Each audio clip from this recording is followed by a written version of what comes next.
Dear student, अस्सलाम वालेकुम।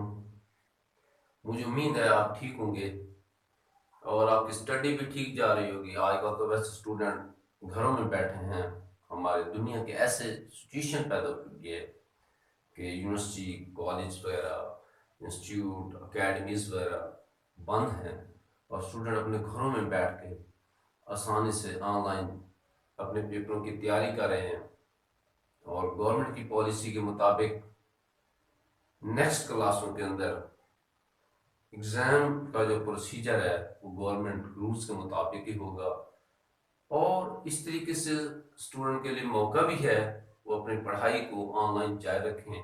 उनके लिए एक अच्छा मौका है कि वो अपने लेक्चर यूट्यूब के ज़रिए अपने मुतलका सब्जेक्ट और मुतलका लेक्चरार से लेते रहें। जो भी उनके मुतलका प्रोफेसर हैं, जो भी उनके सब्जेक्ट हैं, और बच्चे मेहनत कर रहे हैं और ले रहे हैं लेक्चर और तैयारी कर रहे हैं। स्टूडेंट जो हार्ड वर्कर हैं, मेहनत स्टूडेंट हैं, जिन्होंने अपने टारगेट अचीव करने हैं, तो उन्होंने लाजमी बात है अपना वक्त ज़ाया नहीं करते। और वही स्टूडेंट अपनी लाइफ में कामयाब होता है जो अपना वक्त ज़ाया नहीं करता और अपने टारगेट अचीव करने के लिए दिन रात उस पर हार्ड वर्क करता है। और अच्छे स्टूडेंट वो अपने टारगेट बनाते हैं और उस टारगेट को अचीव करने के लिए वो दिन रात स्टडी के लिए मेहनत करते हैं, अपना फोकस करते हैं टारगेट को, और इंशाल्लाह इंशाल्लाह वो अचीव भी करते हैं। बहरहाल अच्छे स्टूडेंट होते हैं, सारे अच्छे स्टूडेंट हैं और अपनी जगह पे वो मेहनत भी कर रहे हैं। तो हम अपने अब आते हैं अपने असल टॉपिक की तरफ कि आज हमारा टॉपिक कौन सा है। तो मैं आपको बताता हूँ हमारा आज जो टॉपिक है वो है अकाउंट्स फ्रॉम अनकम्प्लीट रिकॉर्ड। तो ये हमारा टॉपिक है। तो अकाउंटिंग के अंदर हर लेवल के बिजनेस होते हैं। कुछ स्मॉल बिजनेस हैं, कुछ अपर लेवल के बिजनेस हैं। तो उसके लिए रिकॉर्ड भी इसी तरीके से मेंटेन किया जाता है। अब एक बहुत बड़ी ऑर्गेनाइजेशन है तो उसके लिए क्या होगा, उसके लिए तमाम किस्म की डबल एंट्री सिस्टम होगा। उसमें लेजर, उस जर्नल बनाए जाएंगे, फिर लेजर बनाए जाएंगे, ट्रायल बैलेंस होगा, प्रॉफिट एंड लॉस अकाउंट होगा, फिर उसके बाद बैलेंस शीट होती है। तो सारा प्रोसीजर प्रॉफिट कैलकुलेट करने के लिए किया जाता है। और उसके बाद हमारे पास एक स्मॉल और सोल प्रोप्राइटरशिप होती है जो छोटे लेवल के बिजनेस होते हैं। तो उसमें ये तमाम किस्म की एक्टिविटीज नहीं की जाती। तो वो अपना एक सिंपल एंट्री के तहत वो अपने तमाम ट्रांजैक्शन को इंटर करते हैं। और उनका मकसद क्या होता है कि वो ड्यूरेशन के एंड पे वो अपने कैलकुलेट करते हैं कि हमारा प्रॉफिट कितना हुआ है, हमने कितना कैपिटल लगाया था और एंड में उनका कैपिटल कितना है। तो उसके लिहाज से वो अपना प्रॉफिट कैलकुलेट करते हैं। तो आज हम जो देखेंगे वो यही देखते हैं कि अकाउंट्स फ्रॉम अनकम्प्लीट रिकॉर्ड वो किस तरीके से मेंटेन होता है और उसमें क्या क्या एक्टिविटीज लाई जाती हैं। तो उसके लिए हम देखते हैं। तो हम पहले ये देखते हैं कि हमारे पास ये है क्या चीज। तो इसकी डेफिनेशन क्या है, हम किस तरीके से इसको डिफाइन करें ताकि आसान से बच्चे को, स्टूडेंट को क्लियर हो जाए। डियर स्टूडेंट, ये account from incomplete record, this system of book keeping in which only record of cash and personal account are maintained and no set rules follow। इसका ये मतलब है कि ये एक सिंगल सिस्टम है, एक छोटा सा बिजनेस है।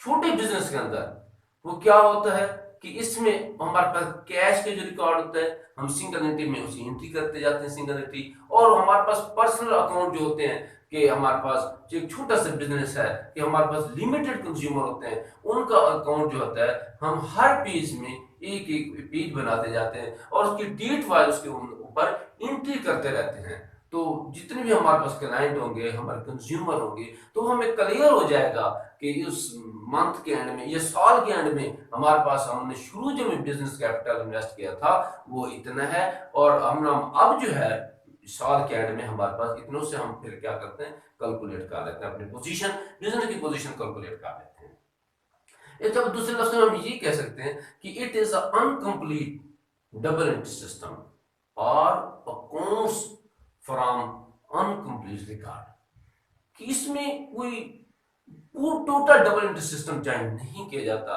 और ना ही इसमें टोटल रिकॉर्ड मेंटेन किया जाता है।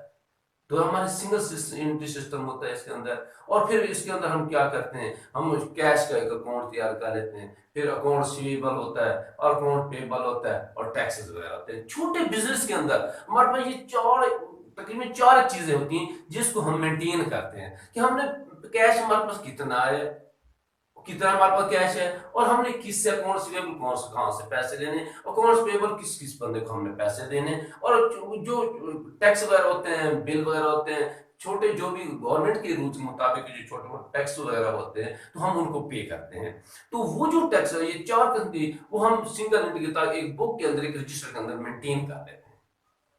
तो इसके मुकाबले में जब बड़े बिजनेस होते हैं वो एक मुकम्मल रिकॉर्ड रखते हैं डबल एंट्री के साथ। वो क्या होता है कि वो अपने एसेट का टोटल रिकॉर्ड रखते हैं, एसेट का अकाउंट बनाते हैं, एक जर्नल होता है, फिर उसका लेजर होता है, उसकी तमाम की तमाम वैल्यू को, टोटल वैल्यू कैलकुलेट किया जाता है और उसकी पोजीशन क्या होती है। फिर इन्वेंट्री होती है, हमारी इन्वेंट्री होती है, ओपनिंग इन्वेंट्री होती है, एंडिंग इन्वेंट्री होती है। उसके बाद हमारे पास एक्सपेंसेस होते हैं जो डेली एक्सपेंसेस होते हैं, फिर ड्यूरिंग प्रोडक्शन एक्सपेंसेस होते हैं। तो जो भी एक्सपेंसेस होते हैं वो हम रिकॉर्ड मेंटेन करते हैं।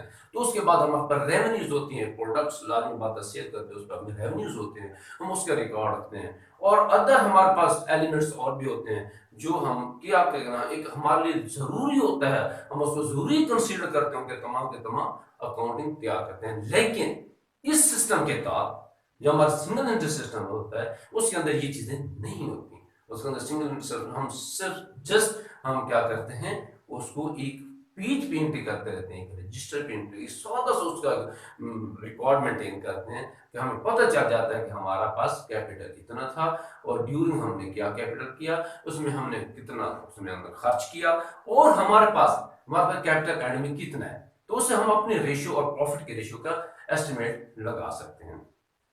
तो इसके बाद हमारे पास ये स्टेटमेंट, हम इसमें ये देखते हैं कि इसके एक जो फार्मूला है वो ये है कि हम बिजनेस के अंदर, हम इस साल के अंदर हम ये देखते हैं कि अगर हमारा कैपिटल जो शुरू में कैपिटल था, अगर हम एंड में कैपिटल देखते हैं, अगर कैपिटल बढ़ जाता है हमारे पास बिगनिंग के मुकाबले में, तो इसका मतलब है कि हमारा बिजनेस फेवरेबल है, हम प्रॉफिट में जा रहे हैं।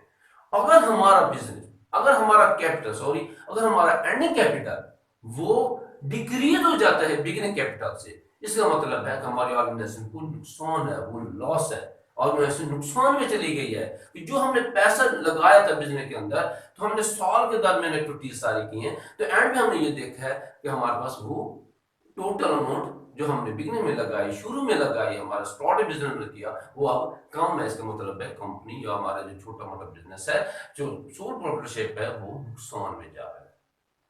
और इसके बाद हम देखते हैं कि हमारे पास अगर हम कंपैरिजन करते हैं तो हमारे पास जो इसके अंदर जो बड़े बिजनेस है उनका डबल एंट्री सिस्टम होता है, और छोटे सोल प्रोप्राइटरशिप है, ये छोटा बिजनेस हमारा सोल प्रोप्राइटरशिप है, या हमारा सिंगल एंट्री सिस्टम के तहत जो छोटे कारोबार होते हैं, सिंगल सिस्टम जो अकाउंट ज्वाइन करते हैं, या हम सिंगल एंट्री अकाउंट मेंटेन करते हैं, तो उसके अंदर हमारे पास एक डिफरेंस है।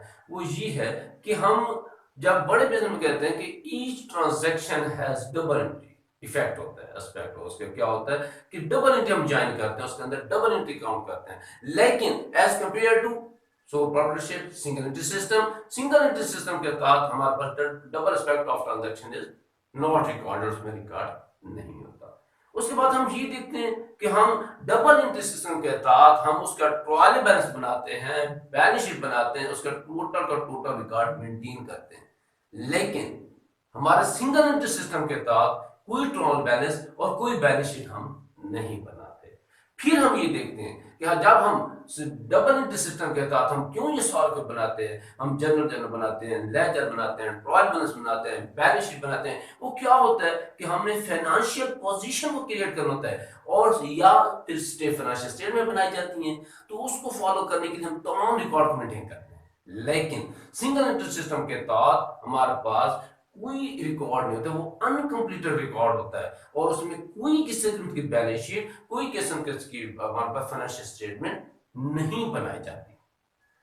तो ये था हमारा हमने फॉलो किया कि सिंगल एंट्री सिस्टम क्या है, अनकम्प्लीट अकाउंट्स क्या हैं, इसके हम एक मजीद हम इसको एक्सप्लेन करते हैं एक एग्जांपल के साथ, ताकि बच्चे को कंसेप्ट क्लियर हो जाएंगे वो एग्जांपल। तो एग्जांपल हमारा जो है वो ये है, हम छोटी सी मिसाल आपको देते हैं कि ये है कि एक Ali had not proper books of account. एक एग्जांपल आपको दे रहे हैं, some detail are available, you are required ascertain his profit or loss account for the year 31st December 1919। तो इसमें हम ये हमारे पास है कि पार्टिकुलर है, ये हमारा ओपनिंग है, ये हमारे पास एंडिंग रिकॉर्ड है। इसके हमारे पास है स्टॉक इन हैंड है, हमारे पास 2000 है और 1950 ये हमारे पास एंड में है। फिर सन्ड्री क्रेडिटर है और इसके बाद सन्ड्री डेबिटर है, ये ओपनिंग है, ये एंडिंग है। फिर कैश इन हैंड है 100 है और हमारे पास क्लोजिंग जो है 150 है। और बैक ओवरड्राफ्ट जो है वो 2100 है और 1800 है। और हमारे पास बिल रिसीवेबल है 1400 और 1300 है। फिक्चर फिटिंग जो है 250 है और 200 एंड में। और हमारा मोटर वैन जो है वो 300 और 21 है। और इसके बाद हम ये देखते हैं उसके नीचे हमारे पास एडजस्टमेंट है कि हमने उसके दरमियान नीचे हमने क्या क्या किया है। उसमें हम देखते हैं कि ड्यूरिंग ये ड्रैंग अमाउंट ऑफ 270, सॉरी ये ड्रैंग की रकम है, drank amount 270, depreciation fixture 20% and write off 50, motor van as record debitor, it is ascertained that Rs 80 is irrecoverable and 10% provision made, also provide Rs 90 in respect of bill receivable। ये हमारे पास एक example है, उसमें ये adjustment है। हमने इससे ये फिर कैलकुलेट करना है कि हमारे पास हम किस तरीके से ओपनिंग बैलेंस किस तरीके से निकालते हैं। तो ये हमारे पास एग्जांपल है, इससे हम देखते हैं कि हमारे पास ओपनिंग बैलेंस किस तरीके से निकलता है। इसके साथ अकाउंट्स फॉर अनकम्प्लीट रिकॉर्ड हमारे पास सिंगल एंट्री सिस्टम के तहत किस तरीके से हम कैलकुलेट करते हैं कि एसर्टेनमेंट ऑफ प्रॉफिट एंड लॉस। इसके अंदर हमारे पास दो किस्म के मेथड होते हैं कि स्टेटमेंट ऑफ अफेयर्स मेथड, ये है कि स्टेटमेंट ऑफ अफेयर्स मेथड, और सेकंड जो है कन्वर्जन मेथड होता है कि इससे हम अपने ट्रांजैक्शन करते हैं, हम तमाम प्रोसीजर को करते हैं। तो इसमें हम ये देखते हैं एक फार्मूला हमारे पास, हम नेट इनकम किस तरीके से कैलकुलेट करते हैं सिंगल एंट्री सिस्टम के तहत नेट इनकम कैसे कैलकुलेट। तो ये हमारे पास एक फार्मूला है नेट इनकम का, कैपिटल एट द एंड, हम वो लेंगे कैपिटल एट द एंड लेंगे, और उसमें हम ड्यूरिंग ईयर जो हमने अपने पर्सनल यूज के लिए पैसा निकाला है तो हम इन्हें इस्तेमाल किया है, उसमें हम प्लस कर देंगे ड्राइंग को, और उसके अंदर हम मनफी करेंगे फ्रेश कैपिटल और एडिशनल कैपिटल इंट्रोड्यूस, जो साल के दरमियान बिजनेस के अंदर कुछ हमने और पैसा इन्वेस्ट किया है हम उसमें वो डिडक्ट करेंगे, मनफी करेंगे। और उसके बाद वो पैसा, वो रकम जो हमने बिजनेस के स्टार्ट में लगाई कि कैपिटल इन द बिगिनिंग, जो हमने बिजनेस के अंदर शुरू में जो पैसा लगाया है वो हम उसमें से मनफी करेंगे, निकाल देंगे। तो ये जो हमारे पास जो बैलेंस है वो हमारे पास नेट इनकम होगा। तो इसके द्वारा हम ये देखते हैं कि हमने कैलकुलेट किस तरीके से, एक capital first capital beginning capital हमने कैलकुलेट करने का तरीका है, क्योंकि बिगिनिंग कैपिटल किस तरीके से कैलकुलेट करेंगे तो उसमें हम ये देखेंगे हमारे पास एसेट है और लायबिलिटीज है। एसेट में से हम अगर लायबिलिटीज निकाल देते हैं तो हमारे पास कैपिटल कैलकुलेट होता है। हम ये देखते हैं कि ट्रेड स्टॉक इन ट्रेड है 2000, ये स्टॉक इन ट्रेड 2000 है। उसके बाद हमारे पास सन्ड्री क्रेडिटर है, ये सन्ड्री क्रेडिटर हमारे पास है, ये सन्ड्री क्रेडिटर है 1500, और उसके बाद सन्ड्री डेबिटर है 1200, ये सन्ड्री डेबिटर 1200 है। उसके बाद कैश इन हैंड है 100, कैश इन हैंड 100 है, ठीक है। उसके बाद हमारे पास बिल रसीद बैंक ओवरड्राफ्ट, ये क्रेडिट साइड पे जाएगा, बैंक ओवरड्राफ्ट ये 100 है। और उसके साथ हमारे पास है बिल रिसीवेबल, ये 1400 है। और इसके बाद फिक्सचर एंड फिटिंग 250 है। और इसके बाद हमारे पास मोटर वैन 300 है। तो हमारे पास ये टोटल अमाउंट, इसलिए जब हम टोटल करते हैं तो टोटल करते हैं ये 5250 आता है। तो इसके बाद हम 5250 में से ये हम रकम ये निकाल देंगे। वहां पर ये टोटल जो बचती है सन्ड्री डेबिटर, सन्ड्री क्रेडिटर और बैंक ओवरड्राफ्ट को वहां से निकाल देंगे। बाकी हमारे पास जो है 1650 बचता है। ये हमारे पास जो है कैलकुलेट हम करते हैं, ये होता है कि कैपिटल ऑन जनवरी 2190, ये हमारे पास कैपिटल ओपनिंग निकलता है कि कैपिटल हमारे पास ओपनिंग बिगिनर कैपिटल हम कैलकुलेट करने का, ये हमारे पास ये स्टेटमेंट है कि अली की हमने ये हमारे पास जो है अली बिजनेस स्टार्ट, जो अली जो है अली के हम स्टेट पर बना रहे हैं, अली की स्टेट पर बना रहे हैं, तो अली के जो हमने बिगिनिंग कैपिटल कैलकुलेट किया वो हमने इस तरीके से Ali statement of affairs on 1 जनवरी 2019, इसका हमने 1 जनवरी का हमने उसका कैपिटल कैलकुलेट किया है। तो इस तरीके से हम फर्दर हम आपको इसकी मजीद एग्जांपल से आपको करें। डियर स्टूडेंट, हम डिस्कस कर रहे थे अकाउंट्स फ्रॉम अनकंप्लीट रिकॉर्ड के बारे में। इसके अंदर हमने कैलकुलेट किया है कि हमारे पास ओपनिंग बैलेंस किस तरीके से हम कैलकुलेट करते हैं, और इसके बाद हम इसी एग्जांपल से, इस मिसाल से हम देखेंगे कि हमारे पास एंडिंग बैलेंस कैसे निकलता है। तो इसके अंदर हम ये देखते हैं, हमारे पास ट्रांजैक्शन हमारे पास दी है कि Ali had not proper books of accounts, some detail are available, you are required ascertain his profit or loss account for the year 31st December 2019। ये हमारे पास स्टेटमेंट है कि हमारे पास स्टॉक इन ट्रेड है, एंडिंग जो है हमने कैलकुलेट करना है कि हमारे पास एंडिंग बैलेंस क्या है। तो जब हम एंडिंग कैपिटल निकालेंगे, एंडिंग कैपिटल में हम ये देखेंगे कि हमारे पास स्टॉक इन ट्रेड जो है वो हमारे पास है 1950, और हमारे पास सन्ड्री क्रेडिटर जो है ये 1100 है, और हमारे पास सन्ड्री डेबिटर है 1000 है, कैश इन हैंड 150 है, और बैंक ओवरड्राफ्ट 300 है, और उसके बाद हमारे पास बैंक बिल रिसीवेबल 1300 है, और फिक्सर एंड फिटिंग 200 है, और मोटर वैन 210 है। तो ये हमारे पास एक स्टेटमेंट दिया हुआ है, तो उस नीचे हमारे पास एडजस्टमेंट दी हुई है कि हमने इसको इसके अंदर एडजस्ट करना है जो ड्यूरिंग ईयर जो मुख्तलिफ किस्म की एक्टिविटीज हुई हैं, तो जो एडजस्टमेंट हुई है तो हम कैसे देखें कि ड्रैंक्स अमाउंट 270, ये वो रकम है जो हमने ड्यूरिंग ईयर अपने पर्सनल यूज के लिए निकलवाई है।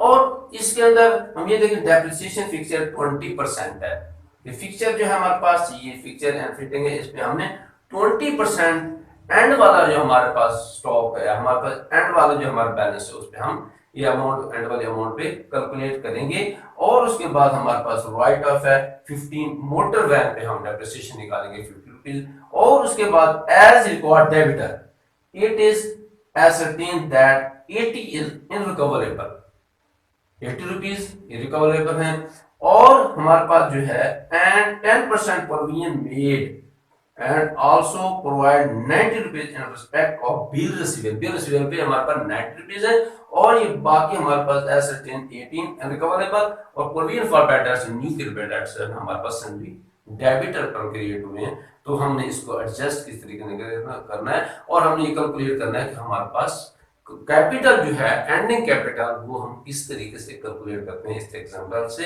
हम आपको ये क्लियर करना चाहते हैं। तो ये हमारे पास है, हमारे पास Ali statement of affairs on as on 31 December 2090 के हम स्टेटमेंट बना रहे हैं। हमने इसमें कैलकुलेट करना है हमारे पास कैपिटल एंडिंग क्या है।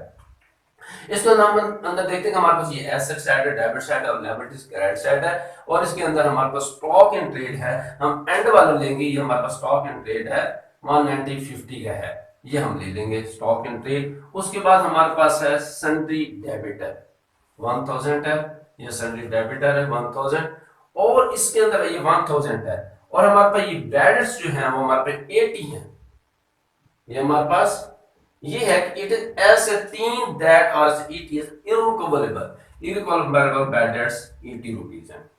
और रिजर्व जो बैड डेट्स न्यू क्रिएट हुए हैं वो हमारे पास 10% है। 1000 का 10% हम निकालेंगे 100 है, तो हमारे पास रिजर्व बैड डेट्स हैं। ये हम 1000 में से 180 उसमें से डिडक्ट करेंगे, हमारे पास 820 हमारे पास आएगा सन्ड्री डेबिटर्स, ये आ जाएगा।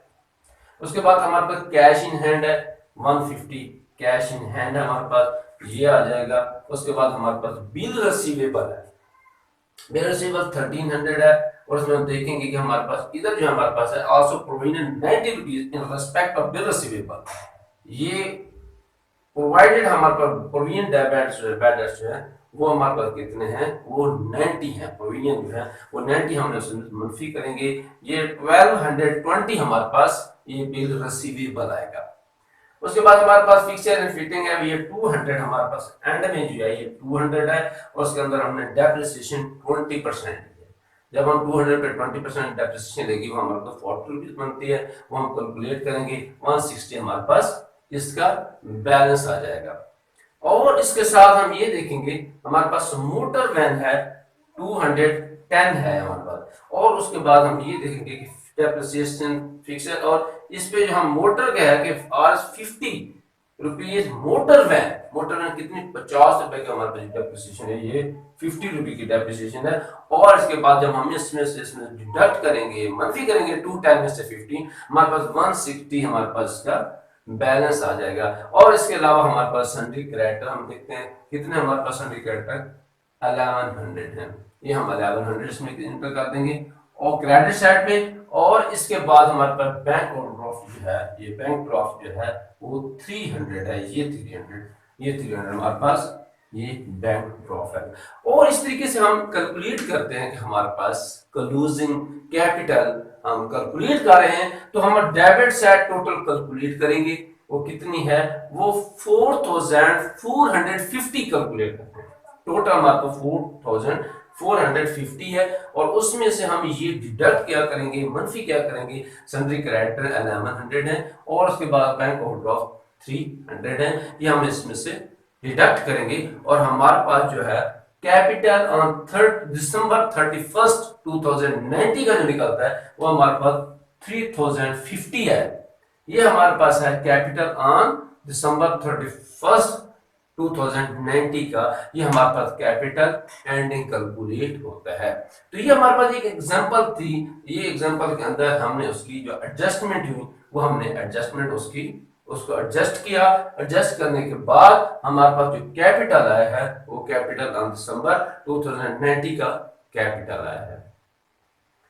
तो ये था हमारी 31 दिसंबर की स्टेटमेंट ऑफ अली की स्टेटमेंट ऑफ फेयर है। तो इसके बाद हम फिर आपको बताते हैं कि हमारे पास नेट प्रॉफिट और नेट लॉस जो है वो हम किस तरीके से कैलकुलेट करते हैं। डियर स्टूडेंट, हम डिस्कस कर रहे थे अकाउंट्स फ्रॉम अनकम्प्लीट रिकॉर्ड। इसके अंदर हमें ये देखना है कि कंपनी चाहे छोटे लेवल पे हो चाहे बड़े लेवल के हो, बिजनेस छोटे लेवल के हो या बड़े लेवल के हो, उसका मेन पर्पस जो होता है, मेन मकसद जो होता है वो अर्न प्रॉफिट, वो प्रॉफिट कमाना होता है। हर बिजनेसमैन चाहे छोटा लेवल का बिजनेस हो या बड़े लेवल का बिजनेस हो, उन्होंने प्रॉफिट कमाना होता है, और उनका मेन एम जो होता है, मेन टारगेट जो होता है वो मैक्सिमम प्रॉफिट होता है। तो इसमें हम ये देखते हैं कि हमने फर्स्ट कैपिटल निकाला कि हमारा तो ओपनिंग कैपिटल क्या है, फिर हमने एंडिंग कैपिटल निकाला। अब हम ये देखते हैं कि हमारे इस अंदर अली ने इस बिजनेस के अंदर कितना प्रॉफिट कमाया है, इस एलिस्ट्रेशन से हम ये फाइंड आउट करेंगे। तो इसके अंदर हमारे पास एक फार्मूला है कि इन नेट इनकम कैलकुलेट करने के लिए हमारे पास कैपिटल एट द एंड, और उसमें हम ड्रैंक वाली रकम जमा करेंगे। ड्रैंक की रकम वो होती है जो हम ड्यूरिंग ईयर जो पर्सनल यूज के लिए हम इस्तेमाल करते हैं, पर्सनल इस्तेमाल की जो अमाउंट हम कारोबार से निकालते हैं वो हमारी ड्रैंक अमाउंट होती है। उसमें से हम फ्रेश कैपिटल और एडिशनल कैपिटल इंट्रोड्यूस, और वो कैपिटल हम उसमें से डिडक्ट करेंगे, मनफी करेंगे जो हमने साल के दरमियान बिजनेस के अंदर लगाया है, और उसके अंदर फिर हम ये देखेंगे कि कैपिटल इन द बिगिनिंग वो हम उसमें से डिडक्ट कर देंगे, मनफी कर देंगे। तो ये हमारे पास इलस्ट्रेशन है कि अली जो है, अली ने छोटा सा एक उसकी स्टेटमेंट है बिजनेस की कि Ali had not proper bank of account books of account some detail are available for required certain profit और लॉस फॉर ईयर 31 दिसंबर 2019 का है। ये उसके प्रैक्टिकल है और ये पार्टिकुलर के अंदर सॉरी ये पार्टिकुलर है, ये हमारा ओपनिंग है और उसका एंडिंग फिगर है। इसके अंदर हम ये देखते हैं ये एडजस्टमेंट उसने दी हुई है, तो हमने इसके मुताबिक हमने ये कैलकुलेट किया कि हमारे पास ये अली जो है इसकी स्टेटमेंट प्रॉफिट एंड लॉस जो है ये for the end of 31 December 2019, इसके अंदर हमारे पास जो है दो मेथड होते हैं कि अकाउंट फ्रॉम अनकंप्लीट रिकॉर्ड के अंदर हमारे पास दो मेथड है। एक हमारे पास स्टेटमेंट ऑफ अफेयर्स मेथड, वो हमने ये डिस्कस किया, और दूसरा है हमारे पास कन्वर्जन मेथड जो है, कन्वर्जन मेथड है ये हम बाद में डिस्कस करेंगे। और इस मेथड के अंदर ये हमारे पास एग्जांपल है कि अली है हमारे पास और स्टेटमेंट प्रॉफिट एंड लॉस अगर हमने ये इसका तैयार करना है for the end of year 31 December 2019 है, ये हमारे पार्टिकुलर है। और इसमें हम ये देखते हैं कि ये हमारे पास है कैपिटल एज ऑन 31 दिसंबर 2090 का जो कैपिटल हमारे पास है एंड का वो 3050 है, और उसके अंदर हमारे पास ड्रेन की रकम है, इस हम एग्जांपल के अंदर देखते हैं कि 270 है। इस अमाउंट को 270 जो है वो अमाउंट इसके अंदर फार्मूले के लिहाज से हम इसमें ऐड कर देंगे, जमा कर देंगे, 270 इसमें हम ऐड कर देंगे, तो हमारे पास क्या होगा 3320 आएगा। और इसके साथ हम ये देखेंगे आगे हमारे पास फ्रेश कैपिटल और एडिशनल कैपिटल इंट्रोड्यूस, ऐसा कैपिटल हम जो साल के दरमियान में हम बिजनेस के अंदर लगाएंगे, हम उसमें क्या करेंगे उसमें से मनफी कर देंगे, लेकिन बाय द वे इस एग्जांपल के अंदर वो अमाउंट नहीं है, अगर होती हम इसमें जमा कर देते हैं, लेकिन इसके अंदर हमारे पास है कैपिटल इन दी बिगिनिंग हमारे पास दिया हुआ है, ये चीज दी हुई है कि हमारे पास कैपिटल ऑन एज ऑन 1 जनवरी 2090 है वो 1650 है। तो इसके अंदर हमारे पास जो है net profit during the year 1670 हम ये कैलकुलेट करते हैं, तो ये था हमारे पास प्रॉफिट जो हमने ये एग्जांपल दी, एग्जांपल के अंदर जो हमारे पास प्रॉफिट कैलकुलेट नेट प्रॉफिट जो कैलकुलेट किया है वो 1670 का है। तो इस तरह से हमने आपको ये क्लियर किया, एक एग्जांपल के जरिए हमने सारा क्लियर किया है कि हमारे पास जो सिंगल इंटरेस्ट सिस्टम के साथ छोटे बिजनेसमैन जो हैं वो इस तरीके से अपना प्रॉफिट या लॉस कैलकुलेट करते हैं और अपनी बुक्स मेंटेन करते हैं, बुक्स मेंटेन करके उसके अंदर साल के दरमियान जो जो एक्टिविटीज होती हैं वो इंटर करते रहते हैं और साल के एंड में उसका प्रॉफिट नोट करते हैं। तो डियर स्टूडेंट, मुझे उम्मीद काफ़ी है कि आपको मेरे लेक्चर की समझ आ गई होगी। तो इसके साथ फिर भी अगर मैं बार बार रिपीट ही करता हूँ कि डियर स्टूडेंट, अगर फिर भी कोई पॉइंट नहीं करना आपको समझ नहीं आता तो आप हमें लाजमी कमेंट्स में शेयर किया करें, तो हम फिर आपको उसमें सेटिस्फाई करेंगे। तो इस वक्त मैं आपसे इजाज़त चाहता हूँ।